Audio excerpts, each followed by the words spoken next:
Hi everyone, Adam from Dorset Bottega. Just doing a revisit today to our wonderful Gumdale project that we completed a few years ago.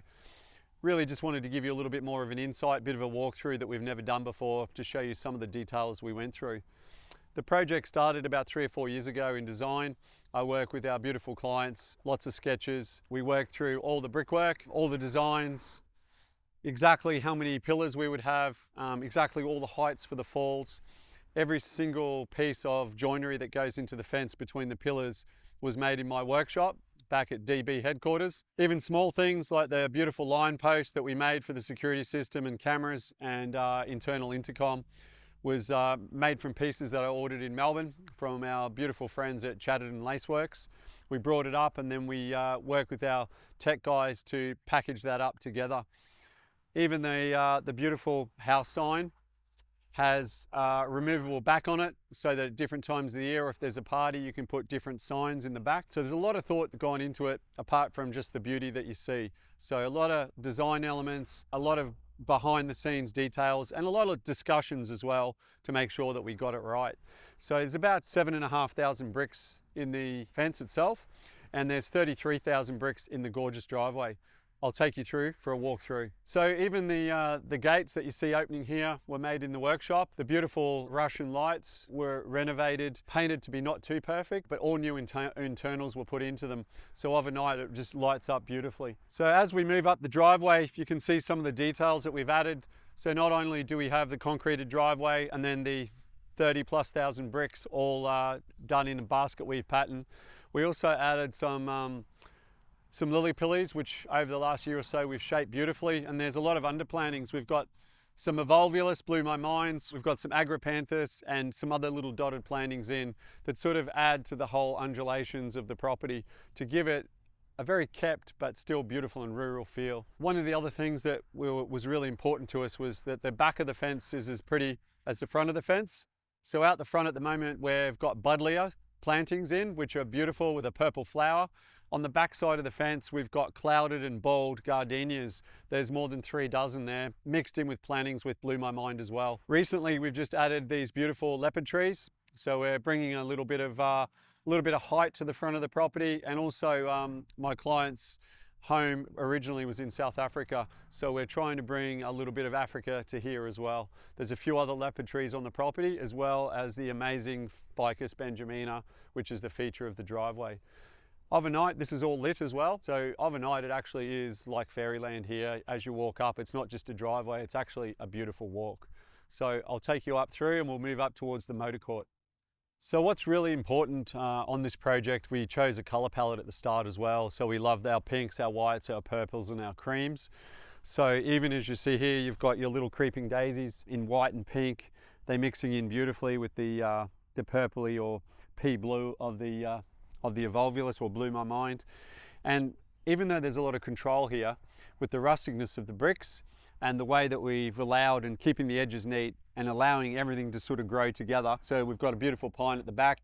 They're framing each of the driveway, but this has just been allowed to ramble and look sort of naturally, but curated. So it's a specific look where you need to plan it correctly. You need to set it up and make it extremely neat, and then you need to let it just get a little bit out of control, a little bit loose.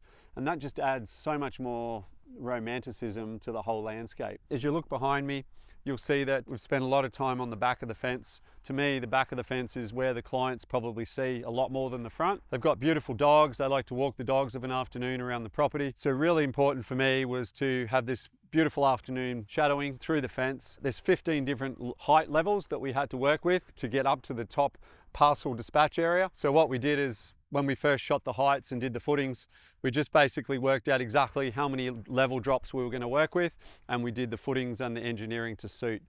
There's about 55 tons of concrete just in these footings alone, because we've got a bit of a slope here. There's a couple of meters fall. So what we didn't want to do was have some racking, which means a lot of fences are not built correctly. So over time, when you've got water and you've got sort of pressure pushing down, you'll get a lot of cracking.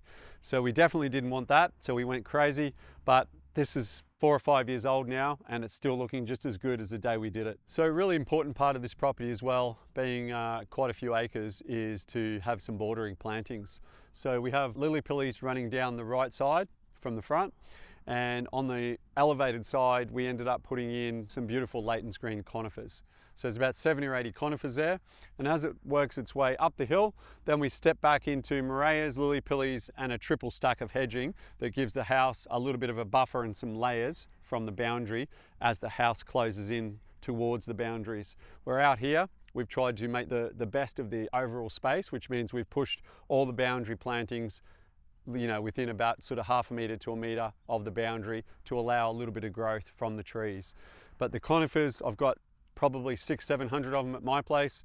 One of our favourite things. They can be a little bit fickle, but they're really loving this sunny elevated position here on the eastern side of the property. Welcome to the motor court. The motor court here we designed to be a real joining area, like a communal area that joins the guest house, the main garage suite and the main house. The whole idea is we wanted it to be so beautiful that you could set up and have sort of a European style lunch out here. I know my clients have had photo shoots out here with modelling agencies. So we really just wanted to create a little bit of really simple grandeur. So as I mentioned before, for the amount of bricks, we managed to work the bricks in with the flagstone. This was originally just crushed granite or deco, this driveway, and it was causing all sorts of problems for the clients and getting cars in and out and keeping everything clean. So we worked in with the original flagstone, cut everything out, took about 40-50 truckloads of all the unusable material that was here, put down fresh concrete the whole way through, about 670 square meters, and then put down the 33,000 bricks. But what it's actually done is it's just made it a really beautiful, peaceful area. We've also done a lovely little courtyard to the front of the guest house. We've started topiarizing some of the trees. There's a lot of deciduous plantings here as well. So this is the front of house garden. It's a little bit dormant at the moment, being winter. So in spring, this just comes alive, and we usually plant it out with 30 or 40 foxgloves and throw lots and lots of color in for that really sort of springtime special time. But what you've got is really the overall green structure. So you've got things like wistringia, gardenias, lily pilly, some track jazz. These are the structures of the garden, along with the gorgeous magnolias and the birches that add the all year round structure, almost like a couch in a lounge room. So you can dress it any way you like. So a few times a year, this garden gets dressed up to really make it pop. So as you come down the bricks, go up the flagstone, beautiful entry. The Morea hedge we put in about 2.5 years ago has done really, really well there. It's risen up. There's actually 3 very large feature pots there that have got the topiary buxus in them.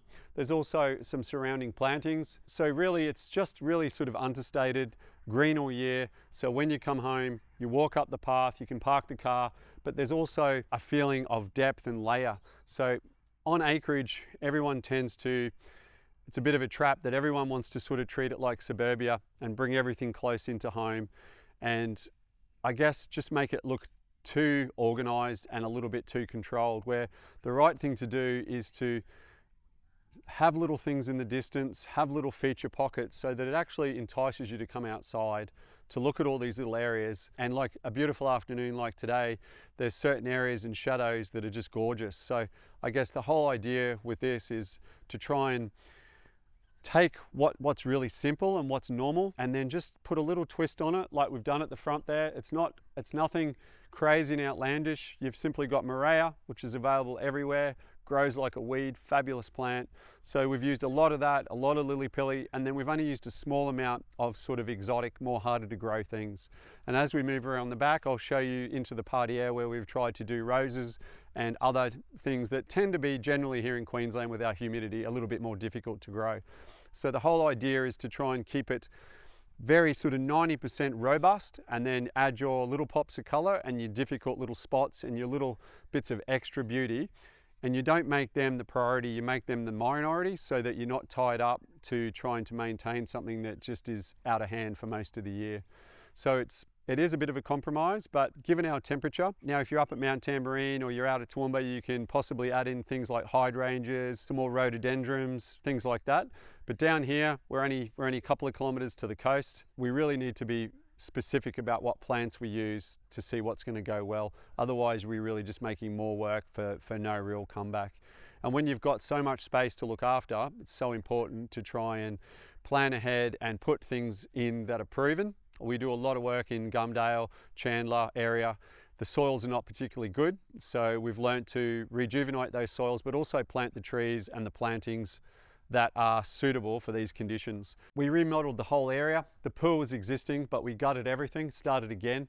There was a lot of grass that was put down originally in the build, which was 10 to 12 years ago. It was put down too low.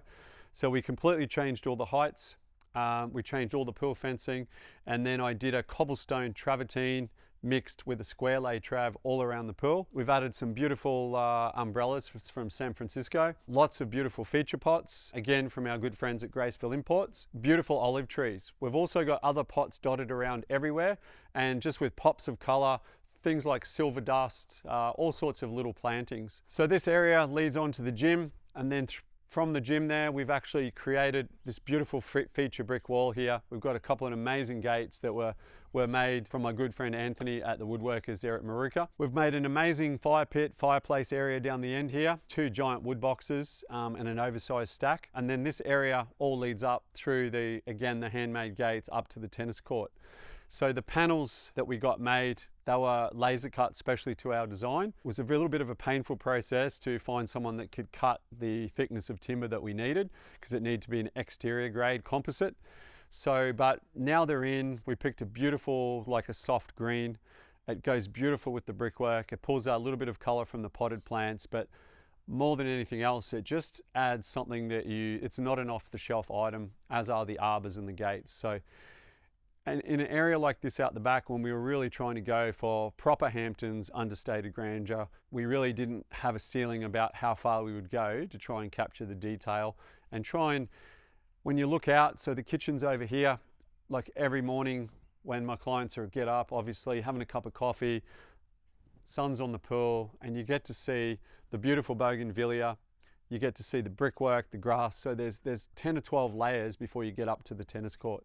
So it sounds a little bit crazy, but I guess over time, what we really tried to do at this property is just build layer upon layer upon layer. Around the corner, I'll show you, there's a beautiful parterre garden that we've created over time with some more arbors. So what we've done, because there's so much space, is really create little garden rooms, garden areas, and no matter where you are, you feel like that's the only space there is. So it's a very private, very personal feeling. Also, as far as pool areas go, this is quite elegant. There is a pool house on this side as well that's beautifully done inside with all African artifacts.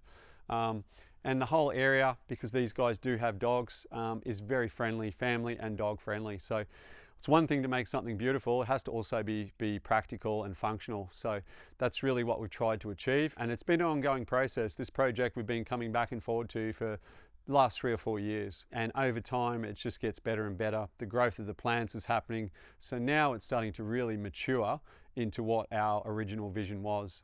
The plants are blooming, things are getting bigger, the brickwork's looking more aged, nothing looks fresh, it looks a little bit aged and a lot more authentic and beautiful, which is really what we were trying to achieve.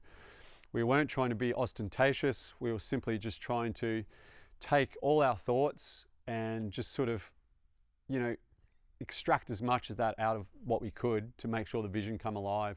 So even from changing the capping on top of the brickwork, to going to soldiers, to doing recesses, just little things that really make a project. They're little things that you don't really notice, but subconsciously something tells you, I think that someone spent a bit of time here giving this a bit of thought, and this for us and for our clients is one of those projects. So this is the entry to the parterre garden.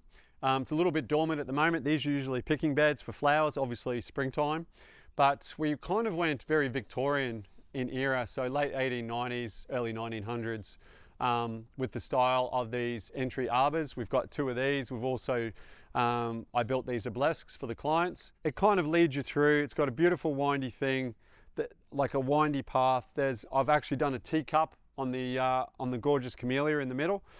We've got some topiaries, we've got some screening.